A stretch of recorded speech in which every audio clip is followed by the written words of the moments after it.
I became aware in my meditation last night that many of us are feeling as if we are at the precipice of something new. This may be more like a sense, or for some, it may be very palpable. It may be very in your face even, that change is afoot. There may be an inner longing for something new, something different, a change of pace, a different job, a different career, a different location, a different lifestyle. And you may know that there's things you ought to be doing and don't quite know how to get it started with the momentum of the rest of your life. Whatever it is that's called you to be a part of this particular transmission, just know that all is well, as we shall see what kind of inspiration and information can come through to help us in this transition time to this something new, this new beginning, this fresh start. The planet itself goes through all kinds of cycles and phases and changes. From the microcosm to the macrocosm, change and transition is simply a part of life in the world, this Maya, this illusion, this ever-changing phenomenal creation. And yet, when you are in a human lifetime, some of those changes or transition points we may have the experience of them being further apart and not in our face every single moment, because that would be a little too much or over the top. But when we do get to these junctures where change is desired and needed and being called for, it's very important to take care of that transition. In fact, one of my favorite quotes is from Black Elk in Black Elk Speaks. He was a native elder here. And he said, take care of the transitions. They're doorways and gateways into another level of being and reality. And this is why we have ceremony at different junctures in most of the indigenous and native and spiritual cultures. We honor the gateway, portalway, doorway into a new phase of life. When someone is born, when someone dies, when someone comes of age, when someone has remarkable moments such as graduating from high school or college, when someone receives a new job or a new calling or gets married or divorced. Our culture sometimes forgets to acknowledge these transitional moments. And in the forgetfulness of the acknowledgement, we can feel that something is missing in our lives. It could end up feeling like a kind of emptiness or a kind of lack of complete wholeness or acknowledgement. And so that's why these transitional ceremonies have been kept and nurtured in cultures all around the world for years and years. But what about you in your life when you're simply feeling that it's time for a change? What's the acknowledgement and the care and the time taking available to you to really help you through a transition so that you feel grounded and energized in what you're actually doing? We have to create these ourselves. We have to build them in and acknowledge our desire for them is coming from that deep spiritual place of wisdom. And so reaching out to others when we're in a time of transition and co-creating some kind of ceremony for ourselves could go a very long way to helping us ground what's transpiring for us. And if you are indeed going through a big life transition right now, if you are even feeling that nebulous feeling of something's got to shift or something new is coming, I invite you to really deeply breathe into that right now, to really deeply acknowledge the transition that you're in. Our whole culture is in a transition. There are many vying forces for what kind of transition it will be, and many potential timelines for where we will go as a culture. And this is why it's spiritually our responsibility. It's spiritually very important for those of us who are heart-centered and desire positive outcomes and well-being in a world that works for all, desiring wholeness and well-being ecologically for the planet, for ourselves, that we acknowledge and take action on those changes that we know inside us are important to make, because most often we may feel diminished in our power in this regard in relation to this whole larger culture that seems to be moving in chaotic ways. However, what a grand ceremony it is indeed to know that you know that you know that the correct step, the correct action, which even if the larger culture seems to be going against it, that you are a stand for, that you are taking up the mantle of your own inner sense of responsibility, the ability to respond to given circumstances and make a change that will eventually trickle out when those of great heart and great love decide that they are going to make a stand. It doesn't necessarily mean a stand of protest. It doesn't mean a stand of resistance. It means a choice of a direction and a choice of a set of actions and a change of mindset or lifestyle or job or relationship or location that will bring you closer to living those ideals that you hold dear in your heart. Just because the culture may seem to be careening in a certain direction doesn't mean we should give up and lay down and become a doormat and let it run over us.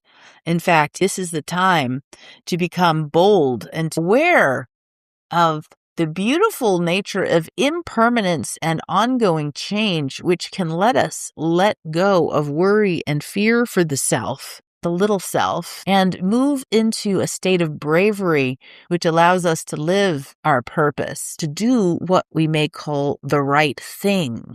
So we're putting everything back into divine order.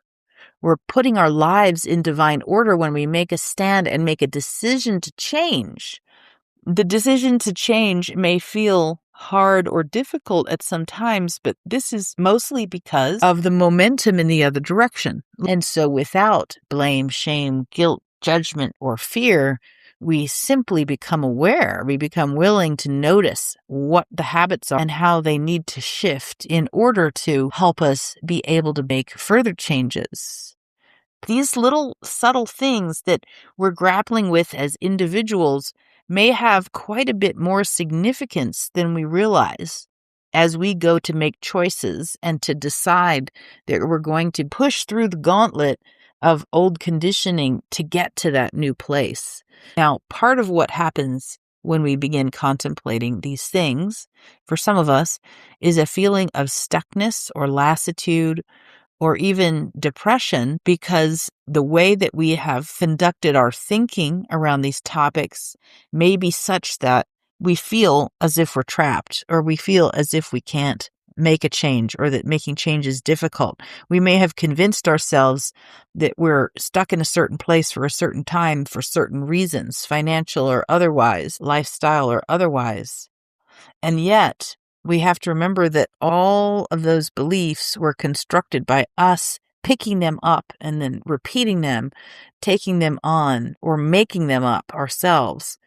And we can always, at any moment, start making up a new set of thoughts. That's what we call reality creation. That's what we call alignment. That's what we call being able to transform. We have to leverage that firepower of spirit within us to get a little bit of momentum going in areas where it may take a bit of effort to become willing to make the change we know we need to make. There's the energy to make the change. There's the correct thinking to make the change, the allowance of new thinking. And then there's the will to actually begin to take the steps that will cause the change to come into manifestation. So all these things have to come into alignment. And this is part of why these junctures, these change moments, these transformational moments, these gateway doorways to new possibilities are so poignant and potent. If we think about the depth of our individual even conditioning around any set of circumstances and what it takes to cause momentum to move in a new direction, we can appreciate ourselves for any efforts towards the higher choices, towards a new way, towards breaking through to that potential which we know is within us. What is the barrier to living that way in your life right now that you feel that you're grappling with? This is an important question, and breaking it down into bite-sized chunks may be just what's needed to break through things that feel so solid, like walls of depression or walls of angst or fear around making changes. Someone said, "The unexamined life is not worth living." This is a very good moment to examine those different things. Many times, a lot of those aspects or awarenesses might be jumbled up and bundled into one cluster that feels unmanageable and undecipherable. That's why we need to take time to really meditate on the issues at hand and the change that's being desired to be made, and take an assessment that goes a little deeper and starts breaking down those clusters into its constituent parts, because it's a lot easier to deal with one issue at a time than to try to do them all when they're all mixed up with each other. It's almost impossible to try to overcome some kind of wall like fear or depression or lack of motivation. And so breathing into this awareness that there may be one or more area of life where this is what's happening, let's give ourselves full permission to take the time to truly reflect and get the insight that you need about all the pieces and parts that are moving in you in relation to some desire for change, some angst about stagnant energy in your life.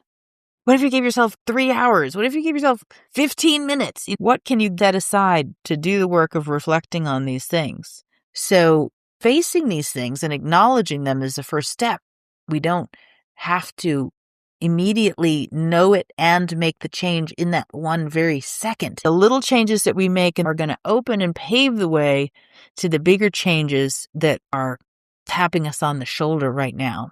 And there may be areas where we'd like a change that seem to be influenced by others to the degree that we feel disempowered to make any effort towards it. It's important to remember that change takes place from within first. A new creation is birthed within the cauldron of one's very own imagination. That temple within you where the new is constructed, the new template of a culture, of a lifestyle, of a planet, is constructed within you first. It's constructed in your energetic field. It's constructed by your desire for something new, fresh, better, uplifted. And as we stir the pot of creation and creativity within us, we allow our imagination to take flight, bringing out images and feelings and sentiments about what life could be like in that sector, which feels so daunting out in the world, whether it's pollution, human rights, the education system, the economy, you name it. There's multiple areas where I'm sure most of us would love to see great change happen to bring in more prosperity, well-being, wholeness, honoring and acknowledgement of the unique attributes of each being, taking care of the planet, being responsible to the well-being of the environment. These things may seem out of reach and out of touch for us. However, we can be a part of the change. We can be a part of the wave, the subtle wave that begins as a vibration, as beings within the culture decide that they want this new way and decide that they're going to rest in the imagination as if it's already real, that they're going to elicit from the ethers another way of life that is more wholesome. Our mighty work of visualizing and aligning with and feeling and knowing the truth of a new change and a transition for life on earth to betterment of all beings is happening through us. So it takes faith and trust and detachment and knowledge to know that we know that we know that all is well as we birth these visions within us. And as we lift ourselves up and hold ourselves in the loving vibration of our imagination of this world that works for all,